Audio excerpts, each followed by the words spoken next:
Bueno, estamos un día más y hoy tenemos un duelo completamente de titanes. Mike Mentzer versus Arnold Schwarzenegger. Dos métodos muy diferentes de entrenar y de ver las cosas. Así que, sin más, vamos a verlo. Mancuernas, discos y revistas que prometían que más trabajo significaba. Yo les digo de una vez, para los que suelen ver mis videos, yo tengo completamente mi favorito decidido desde antes de empezar a ver este video. Más músculo. Otro, por el contrario, años después, entrenaba en un gimnasio oscuro, hacía calentamientos pesados, una sola serie real hasta el límite y se marchaba. Los dos construyeron dinastías, los dos parecían demostrar verdades opuestas. El culturismo convirtió esa contradicción en una guerra. Yo no sé ustedes, pero a mí este tipo de videos me gusta demasiado. El canal, por si lo quieren ir a ver, se llama El Notas, bastante bueno. El fitness lleva medio siglo vendiéndote métodos como si fueran verdades absolutas. Más volumen, más intensidad. Esto es muy cierto, pero yo les digo desde ya, para los que estén un poco perdidos, no hay un método que te vaya a hacer crecer como tal. Cada uno funciona diferente, entonces no hay una rutina que seguir que nos va a hacer crecer. Por más que sigamos el método de Mike Mentzer, no los vamos a poner así. Por más que entrenemos tanto como entrenaba Arnold, no los vamos a poner así. Es más, la gran mayoría no puede entrenar tantas horas, meter tantos ejercicios, y entonces puede ser incluso contraproducente. Lo ideal es ir viendo qué se adapta a ti. 7 series finales, respaws, rangos mágicos de repeticiones, ejercicios esotéricos. Cada época tuvo su sistema, su gurú y su campeón. A mí estas máquinas sí me dan risa.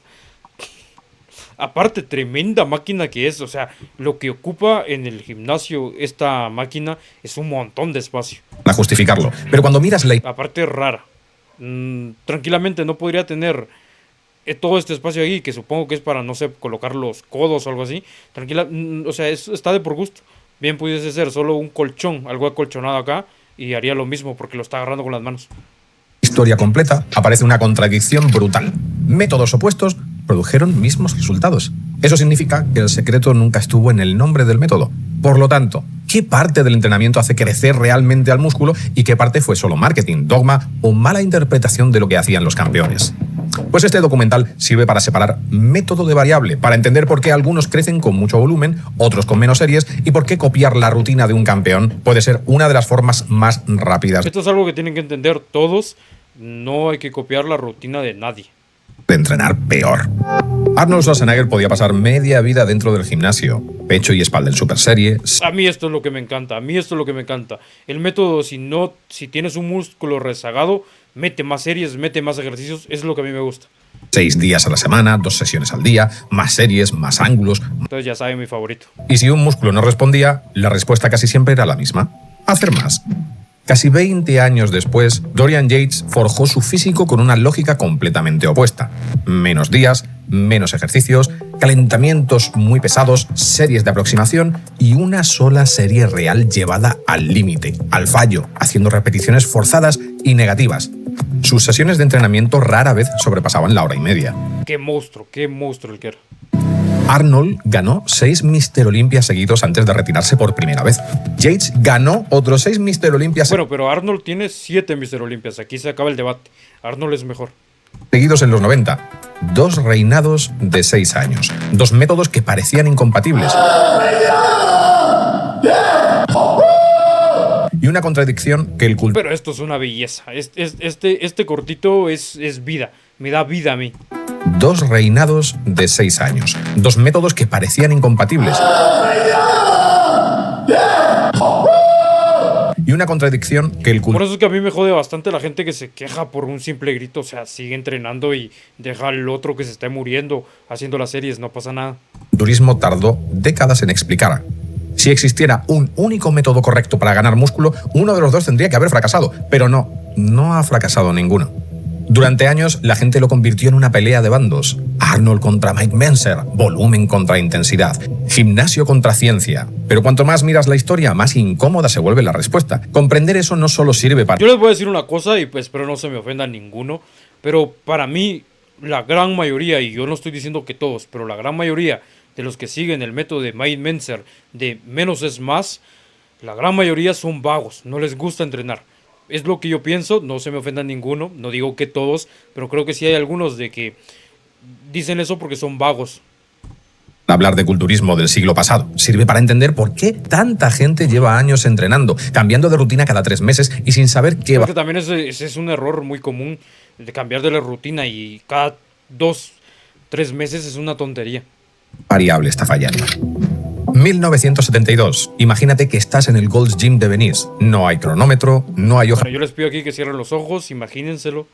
de series ni repeticiones, no hay una aplicación de progresión, solo tienes barras en el suelo, bancos ocupados y gente que lleva años construyendo una forma de entrenar por ensayo y error y también por las tendencias de cada época. Pecho con espalda en super serie, bíceps con tríceps, gemelos casi a diario, y si un músculo no respondía, la solución no era entrenar menos, era añadir más Como debe de ser. ejercicios, más ángulos, más series. Este era el mundo de la Golden Era. Volumen, variedad, congestión y una idea muy seductora para vender en revistas. Si no creces, probablemente no estás haciendo suficiente. Arnold Schwarzenegger ganó 6 Mr. Olympia. Yo no sé ustedes, pero es que a mí esta frase de si no creces, no estás haciendo suficiente, me motiva, me gusta. Me dan ganas de ir a meterme y quedarme 3 horas en el gimnasio. Consecutivos en la Golden Era, entrenando justamente así. El documental de Pumping Iron lo convirtió en algo más que un campeón. Lo convirtió en una imagen. Y esa imagen definió... Yo les digo, mi favorito siempre va a ser Arnold. No solo porque tiene 7 Mr. Olympias, sino que para la industria del culturismo es todo. O sea, el culturismo hoy en día es así de popular por Arnold. Cómo millones de personas en todo el mundo concibieron el entrenamiento durante la siguiente década. Pero había una parte de la foto que casi nunca salía en las revistas. Ese sistema funcionaba para los que podían tolerarlo. Y los que podían tolerarlo no era el culturista promedio. Eran personas con una biología fuera de lo común, teniendo una muy buena base de entrenamiento y en un contexto farmacológico que no se discutía públicamente. Para el resto del mundo, replicar exactamente lo que hacía Arnold podía acabar fácilmente en estancamiento, fatiga crónica o lesiones antes de producir el físico propio. Esto es muy cierto. Esta forma de entrenar no es para todos. Y también rápido está la gente que dice que solo es para gente que usa ayudas ergogénicas. Y puede ser, pero también yo conozco gente que entrena muy fuerte y que come mal, o sea, que entrena un montón. Tiene un buen físico, bastante bueno, y que entrena muchas horas. Nadie hacía esa distinción todavía. Es que coma a lo mejor. Y la industria, desde luego, no tenía ningún incentivo para hacerla. ¿Funcionaba el volumen de entrenamiento o funcionaban los atletas que podían sobrellevarlo? ¿Tú qué piensas? ¿Ustedes cuál de los dos escogen? ¿Son más del team Arnold o son más del team Sommerfield, iba a decir? Mike Menzer, perdón. Al margen de lo que ocurría en la Golden Era y en la industria de los hermanos Weider, apareció alguien con... Que por cierto, un pequeño inciso rapidito, yo sé que lo he estado pausando bastante, ya vamos a ir más fluidos, pero tampoco quiero que dure este video 40 horas, pero me disculpo con esto del aire, sé que se escucha todavía a pesar de que ya tengo el micro, ya va a empezar el invierno, pero sigue estando unos ratos de mucho calor. Completamente inesperado. Podemos hacer mucho, literalmente. Literally, we could train you Podríamos entrenar adecuadamente durante 2 años o menos. properly for 2 years or less, and your mother might Y es posible que tu madre no te reconozca. not recognize you or even believe O incluso creer que fuiste tú. that it was you if she didn't see you in the meantime. Si ella no te vio mientras tanto. But you still wouldn't place in the top Pero aún así no te colocarías entre los 1000 primeros. 1,000 in a major physique contest. Es importante concurso de físico. You don't En un importante concurso de físico. Es que aquí me sale una línea a mí. have that freakish potential. No tienes el potencial extraño. Ahora solo quiero interrumpirte para comentarte que este documental está patrocinado por Más Músculo. Si necesitas algo Para mí que me patrocine MyProtein, por favor. de suplementación deportiva, el turismo desde un sitio raro. No era uno de los chicos de Venice, no venía de posar bajo los focos ni de repetir las rutinas de las revistas. Venía de fabricar máquinas, de discutirlo todo y de mirar el gimnasio con bastante desprecio. A comienzos de los 70, mientras la cultura Weider empujaba Es que este video es una belleza. hacia más volumen, más series y más tiempo entrenando, Jones empezó a decir algo que sonaba muy incómodo. Mucho de lo que se hacía en el gimnasio no servía para estimular mejor el músculo, solo servía para cansar más al atleta. Y eso tocaba una fibra bastante sensible, porque el culturismo de la época había convertido el cansancio en una prueba. Bueno, esta máquina un poco rara. Nunca la había visto. Les soy bien sincero, nunca la había visto. fibra bastante sensible, porque el culturismo de la época había Es que vean esta máquina. convertido el cansancio en una prueba de compromiso. Supongo que es como para femoral o algo así. Si salías destruido, parecía que habías entrenado bien. Si pasabas 2 horas bajo las pesas, parecía que estabas haciendo lo correcto. Pero Arthur Jones no lo veía así. Para él, el entrenamiento tenía que producir un estímulo muy concreto y después dejar al cuerpo recuperarse. Que contra esto, nada que decir. Si seguías añadiendo series después de haber alcanzado ese estímulo, no estabas siendo disciplinado. Estabas acumulando fatiga que podía interferir con la recuperación. Sus famosas máquinas Nautilus aparecieron en ese contexto. Aparatos de resistencia variable pensados para hacer más Máquinas legendarias. útil la carga en partes del recorrido donde el peso libre perdía su eficacia. Pero lo que más molestaba no era la máquina, era la idea que venía con ella. Entrenar menos, entrenar más cerca del límite, medir el trabajo por estímulo y no por las horas. Una serie llevada al fallo real. Después, salir del gimnasio y recuperarse. El concepto era sencillo y completamente disruptivo frente a lo que se estaba haciendo. Para mucha gente aquello sonaba totalmente absurdo. Para otros empezaba a explicar algo que el sistema del volumen no quería mirar. Quizás una parte del entrenamiento que se hacía en nombre del crecimiento era simplemente desgaste. Mike Mentzer recogió la idea de Jones y la moldeó de una manera mucho más difícil de ignorar. Venía del culturismo competitivo, pero hablaba de entrenamiento con un lenguaje poco habitual en aquel ambiente. No se limitaba Es que recuerden de que antes se creía la idea de que una persona que estuviera fuerte, que estuviera grande, que estuviera musculosa, era considerado o se tomaba en cuenta o se suponía de que era tonto, de que era poco inteligente. Y esto también ayudó bastante a cambiar esa forma de verlo. decir que había que entrenar duro. Intentaba razonar el sistema desde el principio. A ver, ¿qué es lo que produce el estímulo? ¿Cuánto necesita el músculo? ¿Cuánto tarda el cuerpo en recuperarse? ¿Y en qué momento una serie más deja de ayudar? Su razonamiento era bastante sencillo y por eso resultaba tan incómodo. Si una serie llevada al fallo real ya obliga al cuerpo a adaptarse, añadir más trabajo podía ser completamente innecesario. Si el crecimiento ocurre después del entrenamiento, volver demasiado pronto al gimnasio podía cortar el proceso. Pero si el objetivo era progresar, el entrenamiento no debía medirse por la cantidad de cansancio acumulado, sino por la relación entre el estímulo y la recuperación. Por eso el heavy duty nació de esa lógica. Menos volumen, más intensidad, más descanso y una exigencia enorme en la serie efectiva. No era una invitación a entrenar fácil, era casi todo lo contrario, hacer tan poco que cada serie tuviera que contar de verdad. Ahí estaba su Básicamente ser más efectivos. verdadera fuerza, también estaba su límite. Mentzer tomó una idea útil, la recuperación importa y el volumen de entrenamiento no puede subir indefinidamente. Todo esto llevó a un sistema que cada vez era más rígido. Para algunos fue una completa liberación, pero para otros una simplificación excesiva de un cuerpo que no siempre responde igual. Pero ya sabemos que en una cultura que medía el compromiso por las horas dentro del gimnasio, Mike Mentzer puso sobre la mesa una pregunta que todavía a día de hoy es bastante debatida. ¿Cuánto de tu entrenamiento está estimulando el crecimiento y cuánto solo está acumulando fatiga? Los conocedores del mundillo sabrán la relación estrecha que hay entre Mike Mentzer y Dorian Yates, que tenían filosofías similares de entrenamiento. Pero antes que Dorian, hubo una figura que dominó 8 años consecutivos el misterio. ¡Buah, qué gemelaco! No sé si...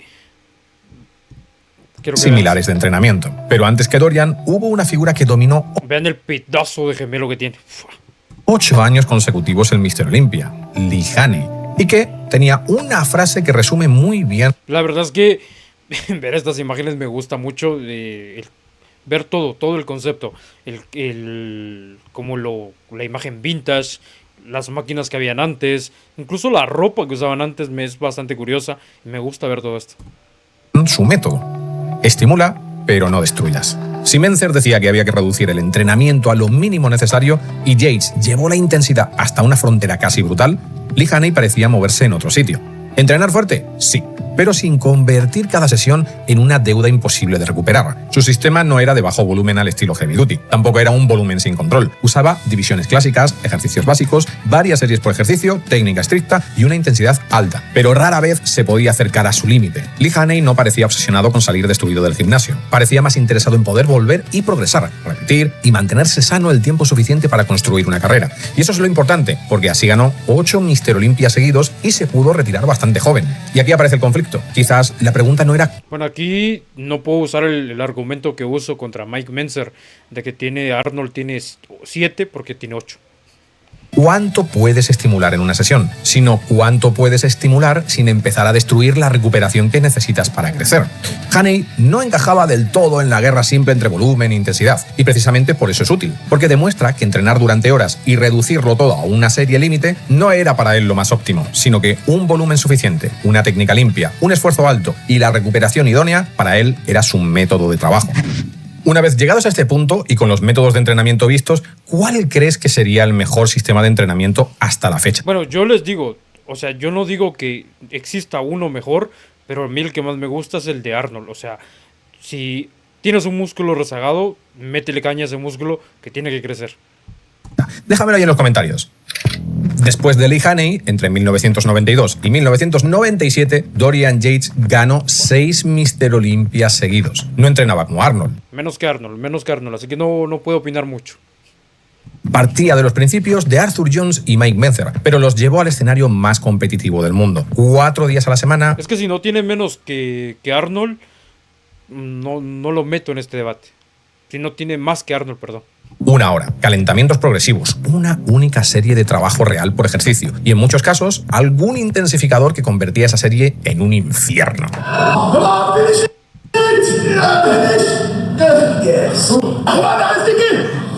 ¡Qué belleza!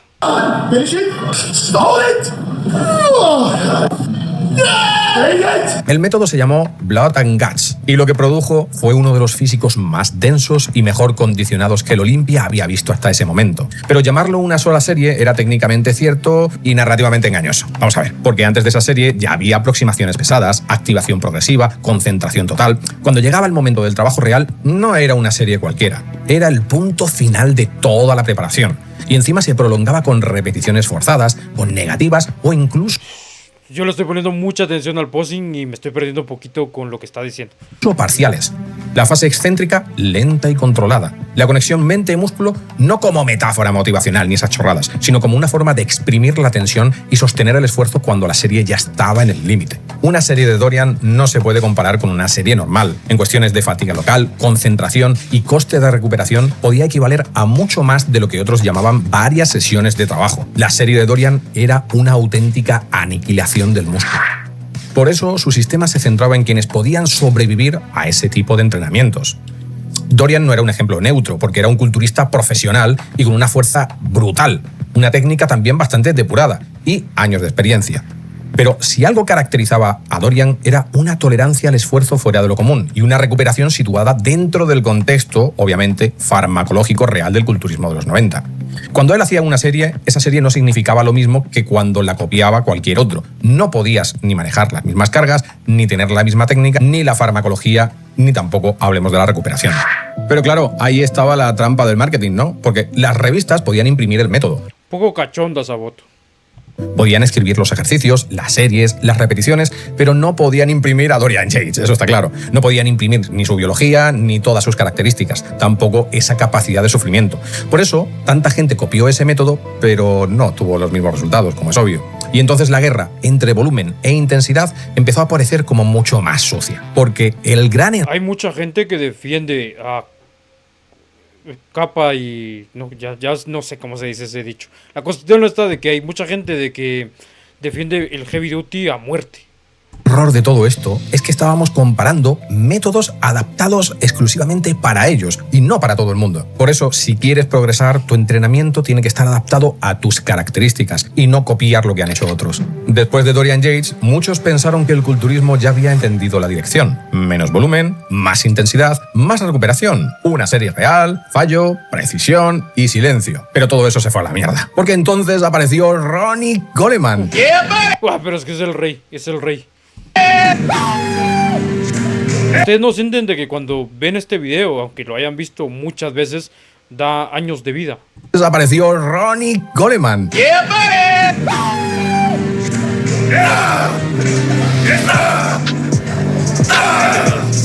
Y que no vino a corregir ningún método, ni mucho menos a Dorian, si es que parecía venir de otro planeta.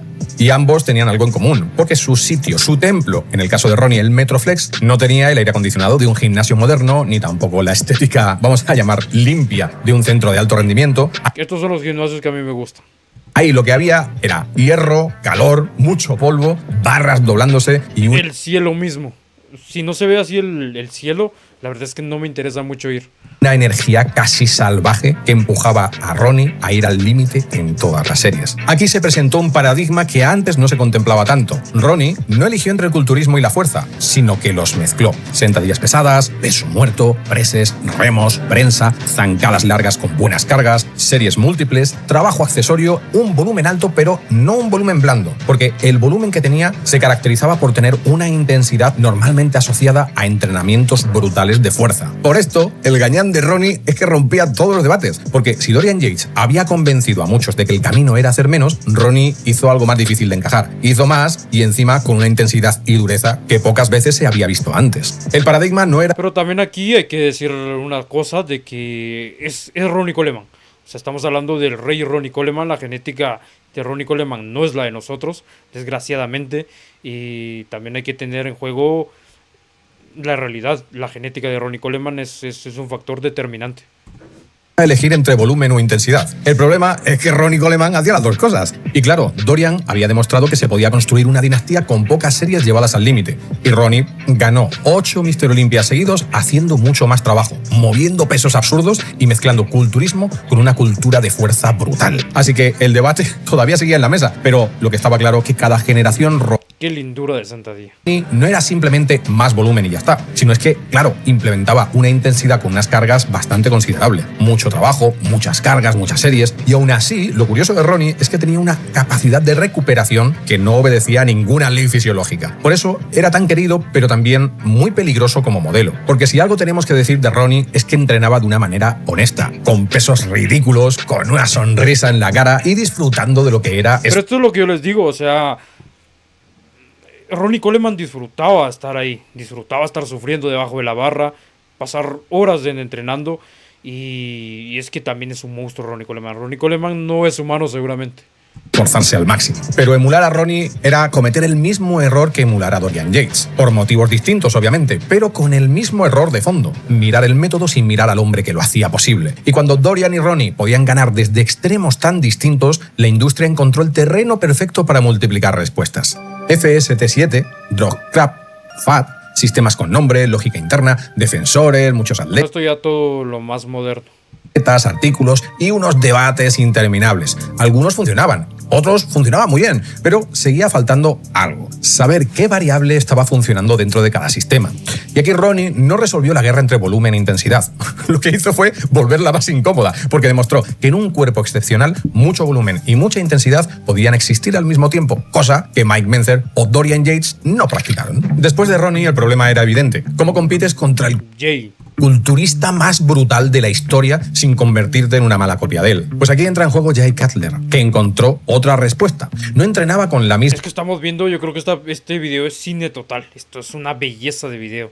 Aura salvaje que Ronnie. Su físico se construyó con mucho más volumen, con descansos cortos, bombeo constante, máquinas básicos y una disciplina espartana. Si Ronnie Coleman parecía una fuerza de la naturaleza, Cutler parecía una fábrica funcionando todos los días a la misma hora. Ahí estaba la diferencia, porque no buscaba convertir cada serie en una escena legendaria. Buscaba acumular trabajo de calidad, mantener la tensión en el músculo y repetirlo durante meses. Eso sí, había menos romanticismo, pero más metodología. Con Honey Rambo, el FST7 encajó en esa lógica: 7 series finales, descansos cortos y congestión extrema. La teoría de la fascia podía discutirse, pero el mensaje era claro. Los 2000 empezaban a transformar sensaciones clásicas del culturismo en sistemas con cierto nombre. Cutler ganó 4 Mr. Olympias y al recuperar el título después de perderlo en 2008, dejó una idea importante para la historia. No siempre gana el que entrena más salvaje, a veces gana quien adapta mejor el método a su propio cuerpo. Pero si Ronnie y Cutler podían representar dos respuestas distintas al mismo problema, ¿qué es lo que hacía la industria? Pues bueno, crear el escenario perfecto para hacer lo que mejor sabe hacer: convertir cada variable en un sistema vendible. Bueno, van a ver una pequeña pausa, un pequeño corte, porque creo que ya bajó bastante la temperatura. Apago el aire, podemos tener un audio mejor. Cómo no, ¿verdad? Pero ya sabéis lo que hemos comentado antes, que el método siempre será mejor adaptarlo a cada persona, y no la persona al método. Pues esto pasa también con Phil Heath, que utilizaba el mismo método que Jay Cutler, pero adaptado a sus características. Jay Cutler y Phil Heath compartieron algo importante. Los dos trabajaron con Honey Rambot, y los dos quedaron asociados a su sistema de entrenamiento. Pero ahí se acaba la similitud, porque Cutler era un culturista de armazón enorme, unas clavículas brutalmente anchas, un torso amplio, mucha estructura que llenar. Su entrenamiento tenía esa lógica, mucho volumen, Esta pose es legendaria. Mucho trabajo acumulado, muchas series y bastante ritmo. No buscaba parecer limpio en cada repetición como si estuviera grabando un tutorial. Buscaba llenar el cuerpo de densidad. Phil Heath era distinto, porque su cuerpo se caracterizaba por ser completamente diferente. No tenía la gran estructura de Cutler, pero sí unos vientres musculares redondos, brazos enormes, deltoides llenos, una apariencia... Van a disculpar otra vez el corte rapidito, pero sí bajó el calor. Me sigue sudando el trasero, lo siento.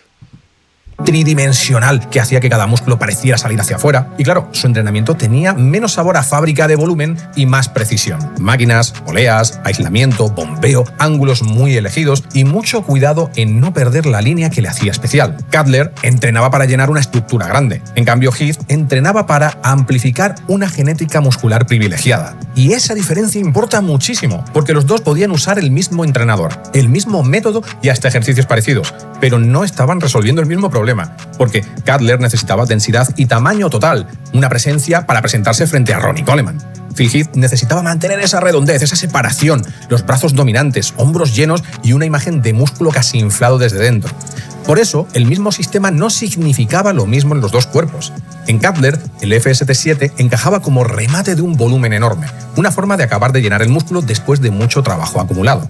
En Heath encajaba como una herramienta de detalle, de expansión visual, aislar, congestionar, redondear y exprimir un músculo que ya tenía una forma extraordinaria. Llegados a este punto del vídeo, os habréis dado cuenta de la frase más importante, y es que el entrenamiento se adapta a la persona, y no la persona al método. Durante décadas, Es que esto es así, y siempre lo tienen que ver, siempre lo tienen que ver así.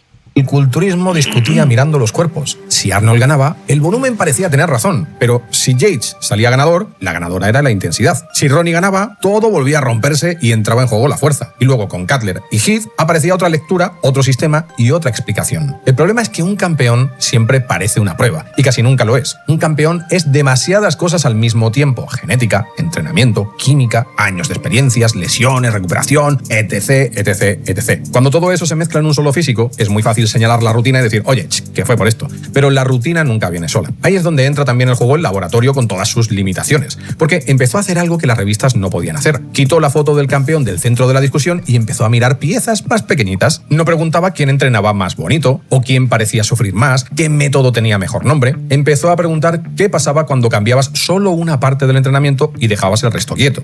Y eso fue menos espectacular que una portada, pero también mucho más incómodo. Porque muchas certezas empezaron a perder fuerza. El típico pump podía acompañar de una buena sesión, pero no explicaba por sí solo el crecimiento. Las agujetas podían aparecer después del estímulo duro, pero tampoco demostraban que el músculo estuviera creciendo más. El fallo podía ser útil, pero convertirlo en una religión también podía arruinar la recuperación. Yo lo único que a mí no me gusta y que realmente me molestan bastante son estos que todo, o sea, que hacen ejercicios un poco extraños, que siempre hacen variantes raras y que lo dejan todo como muy científico, muy raro. El volumen podía construir físicos enormes, pero solo mientras el cuerpo pudiera soportarlo. Ojo, y que no soy anticiencia. que no se malentienda, pero creo que me entienden el tipo de gente que estoy diciendo. La ciencia no le dio la victoria limpia a Arnold, ni a Mike Mentzer, ni a Yates, ni a Ronnie. Hizo algo peor para la industria. Dejó de hablar de los bandos. Y cuando dejas de hablar o bien de los intensitos o bien de los voluminosos, el entrenamiento se vuelve como menos vendible, pero más real. Aquí la pregunta ya no era ¿qué método es mejor? La pregunta sería ¿qué parte de ese método está generando el estímulo y para quién? Aquí ya entonces empieza a ordenarse la cosa. Arnold podía crecer con mucho volumen porque podía tolerarlo. Yates podía crecer con pocas series porque esas series tenían un coste enorme. Ronnie podía mezclar mucho trabajo con una intensidad Ronnie Coleman porque era Ronnie Coleman, así de fácil.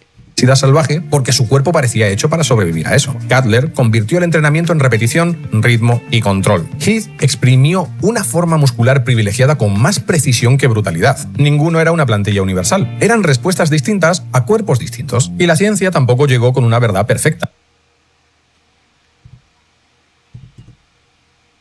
muestras pequeñas y ejercicios muy concretos, pero introdujo una diferencia súper importante, porque empezó a mirar el entrenamiento por partes. Por primera vez, el debate podía separarse un poco del relato de las revistas. Se podía observar qué ocurría cuando una persona hacía más trabajo semanal, cuando se acercaba más o menos al fallo, o cuando descansaba lo suficiente para repetir una buena serie. También cuando usaba cargas distintas, o bien cuando cambiaba el recorrido de un ejercicio. El resultado de todo esto era menos espectacular porque no había figuras representativas, pero esto era mucho más útil, porque el volumen importaba, aunque no como una carrera infinita por añadir series como algunos culturistas. El fallo podía aumentar el valor de una serie, aunque también podía encarecer mucho la recuperación. Las cargas pesadas seguían siendo esenciales para la fuerza, pero el músculo también podía crecer con cargas más moderadas si el esfuerzo era real. Los descansos cortos podían dar una sensación enorme de intensidad, aunque a veces esa sensación llegaba a costa de perder rendimiento en las siguientes series. Poco a poco, la hipertrofia empezó a dejar de explicarse como una cuestión de carácter y empezó a entenderse como una cuestión de dosis. ¿Cuánto estímulo eres capaz de producir? ¿Cuánto puedes repetir sin degradar la calidad? ¿Y cuánto puedes recuperar antes de volver a hacerlo? Entonces apareció otra pieza que afinó todavía más los debates: la longitud muscular. Sí, porque durante años se había hablado del peso, de las series, del fallo, de la frecuencia. Esto es otra cosa que la gente se pone muy pesada.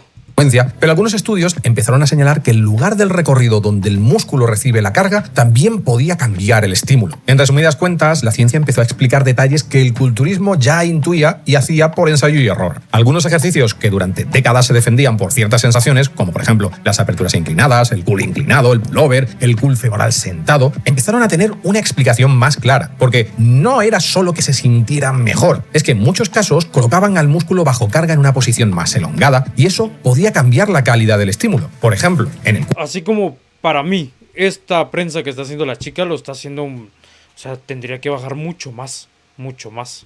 Curl femoral sentado frente al tumbado o el trabajo en la parte baja del curl predicador ayudaron a poner nombre a algo que antes era experiencia de gimnasio. Ya, el lugar del recorrido donde el músculo recibe más tensión importa. No convierte esos ejercicios en magia, simplemente demuestra que algunas intuiciones antiguas tenían una base sólida real.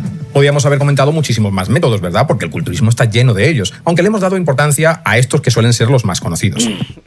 Para mí los dos más importantes y una de las cosas que con los que empezó del heavy duty, hay mucha gente muy fan de esos y de la forma de entrenar de Arnold también.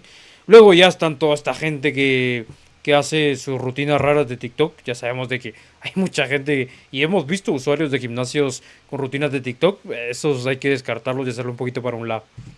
Aquí, en este vídeo, lo que os quiero dejar es una idea bastante clara, que ni la vieja escuela es infalible, ni la biomecánica lo explica todo, ni la ciencia va a entrenar por ti. Este mensaje me gusta. Creo que cuando vamos a la biomecánica, exageradamente, creo que se pierde mucho y también obviamente entrenar como burro tampoco sirve. Les vuelvo a repetir, no hay un método exacto o que realmente una rutina perfecta o mágica que les vaya a hacer crecer y ponerse como Arnold, ponerse como Mike Mentzer, sino que hay que irse adaptando a lo que realmente a uno personalmente le funciona. La respuesta no está en elegir un bando, sino en colocar cada cosa en su sitio. La experiencia, los datos, la técnica, el esfuerzo y la recuperación. El método no es la causa, es una herramienta y solo funciona cuando tú sabes adaptarla a tu cuerpo. Oye, que si necesitas suplementación deportiva y quieres apoyarme, vete a la página web de masmusculo.com, pon mi código en nota que te van a hacer hasta un 10% de descuento. Y también os digo que está algo... y la campanita, no soy un tipo adinerado. Bueno, y también aquí aprovecho yo para pedirles que se suscriban completamente gratis. Y les digo yo, así de fácil, y ya lo he dicho en algunos videos, así de fácil como le dan like a la culona en TikTok, nada les cuesta ir, suscríbete y listo. No les doy culonas, pero les doy buenos pectorales, buenos glúteos también. Y tenemos buenos de todo, o sea, músculos por todos lados. Así que sin más, espero que te hayan disfrutado este video tanto como yo. Que déjenme ustedes en los comentarios de qué bando son. Yo ya les dije, para mí entrenar más es lo que me gusta y lo que al menos creo que me funciona. Y déjenme ustedes qué les funciona, qué les gusta más. Nos vemos en la próxima. Si te gustó el video, dale like, suscríbete por el Luisito Musculoso y nos vemos en la próxima.